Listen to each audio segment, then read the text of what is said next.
सर्वसम्मति से पार्टी की पूरी कार्यकारिणी ने राष्ट्रीय अध्यक्ष का दायित्व डॉक्टर अजय सिंह चौटाला जी को देने का काम किया है और मैं पूरी राष्ट्रीय और हमारे सारे प्रदेशों की कार्यकारिणी अध्यक्षों को आभार प्रकट करता हूं कि सब ने मिलकर एक वॉइस वोट से डॉक्टर अजय सिंह चौटाला जी को ये जिम्मेवारी दी। इसके साथ आगामी 25 तारीख को राजस्थान के सीकर में होने वाली किसान विजय सम्मान दिवस के उपलक्ष्य में पृथ्वीराज जी मील जो हमारे राजस्थान के प्रदेश के अध्यक्ष हैं, उनने सबको निमंत्रण भी दिया है और निमंत्रण के साथ साथ प्रदेश से भी लगभग 150 के आसपास साथियों की जिम्मेवारी आज डॉक्टर अजय सिंह चौटाला जी के आदेश अनुसार लगाई गई है,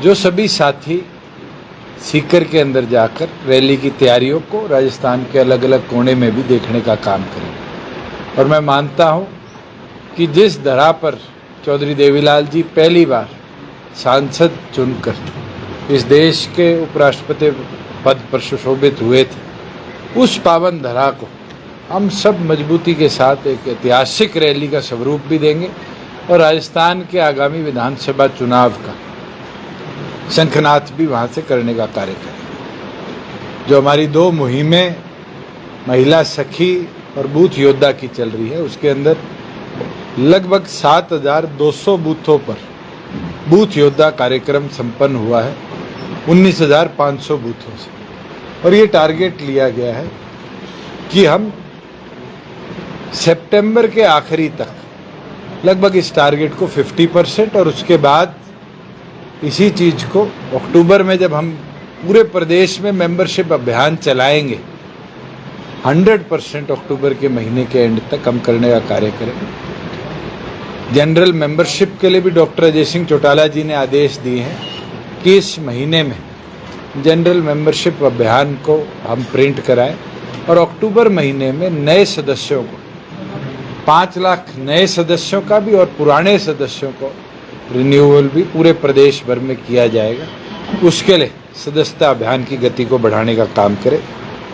जहां हमारे सोशल मीडिया है, पार्टी के प्रचार प्रसार के कार्य हैं, उसके ऊपर भी डायरेक्शंस दी गई। राजस्थान इलेक्शंस में भी जो साथी पहले अलग अलग जगह ड्यूटी पे रहे हैं, उनकी भी जिम्मेवारी लगाई है कि वो सभी साथी उसका ब्यौरा पार्टी ऑफिस तक पहुँचाए कि उनको बाद में रैली के उपरांत उन सब की भी ड्यूटियाँ लगा दी जाएगी हमारे कैंडिडेट्स के साथ, जो राजस्थान में फिर विधानसभा की पोलिंग तक उनके साथ कार्य करेंगे। एक प्रस्ताव रामकुमरन काला जी ने भी रखा, जिसके अंदर जो हमारी 17 सितंबर की भिवानी दादरी की रैली है, रामकरण काला जी ने ये मांग करी है कि कुरुक्षेत्र लोकसभा की रैली 2 अक्टूबर को गांधी जयंती के अवसर पर कुरुक्षेत्र में रखी जाए, शाहबाद की पावन धरा।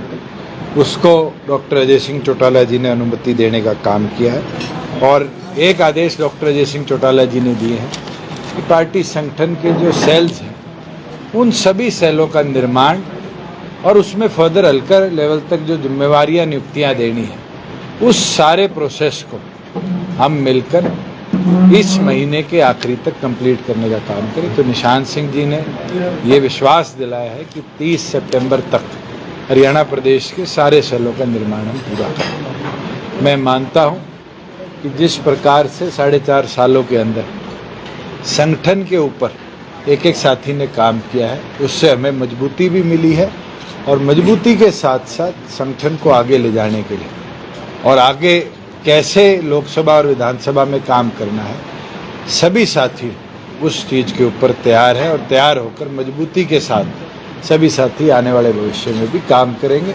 डायरेक्शंस जैसे जैसे पार्टी के आएंगे, चाहे वो बूथ योद्धा के माध्यम से हर बूथ पर जो हमारे ये रिस्ट बैंड्स हैं पार्टी के, ये पहुँचाने की बात हो, हर कार्यकर्ता के घर तक झंडा मेंबरशिप ड्राइव पे लगाने की बात हो, साधनों पर झंडियाँ लगाने की बात हो, इन सब चीज़ों को पार्टी साथ के साथ देखने का काम करेगी। राजस्थान में चुनाव अकेले लड़ेगी बीजेपी, गठबंधन? आज के दिन हम अपनी तैयारी कर रहे हैं।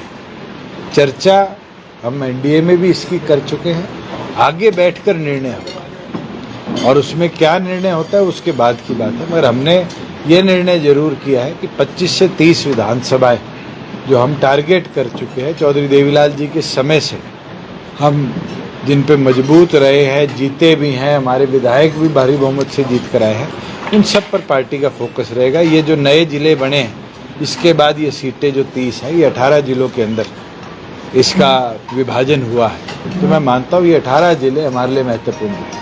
डॉक्टर अजय सिंह ने कल ही कहा है कि भिवानी और हिसार लोकसभा पर हम दावेदारी करेंगे, गठबंधन में लड़ेंगे लोकसभा हरियाणा। अब इसी को लेकर विजेंद्र सिंह आज ये बोले कि 10 सीटों की बात करते थे, अब 2 पर आ गए। मुझे लगता है कि 2 से भी अब ये दावेदारी, उनने जो बात भी कहनी है मैं उस पर निर्णय नहीं, टिप्पणी नहीं कर सकता। आज पार्टी ने फरीदाबाद भी लोकसभा रैली करी है, आगे कुरुक्षेत्र भी करेंगे, अब भिवानी कर रहे हैं, सोनीपत करी है। हम अपनी तैयारी तो आज भी 10 पे कर रहे हैं। एनडी के अंदर क्या होगा, किस सीट शेयरिंग में, समीकरण में होंगे, तो मुझे लगता है मेरे से बेहतर हमारे राष्ट्रीय अध्यक्ष बता चुके हैं। और उसके अंदर सैक्रिफाइसेस तो पॉलिटिकली बहुत करने पड़ते हैं। आपको याद होगा 99 का जो लोकसभा का चुनाव था, उस समय भारतीय जनता पार्टी को किशन सिंह सांगवान जी, चौधरी देवीलाल जी ने इंडियन नेशनल लोकदल से कैंडिडेट भी और वो सिंबल भी बीजेपी का, दोनों सोनीपत में देने का काम किया और वो सांसद बने।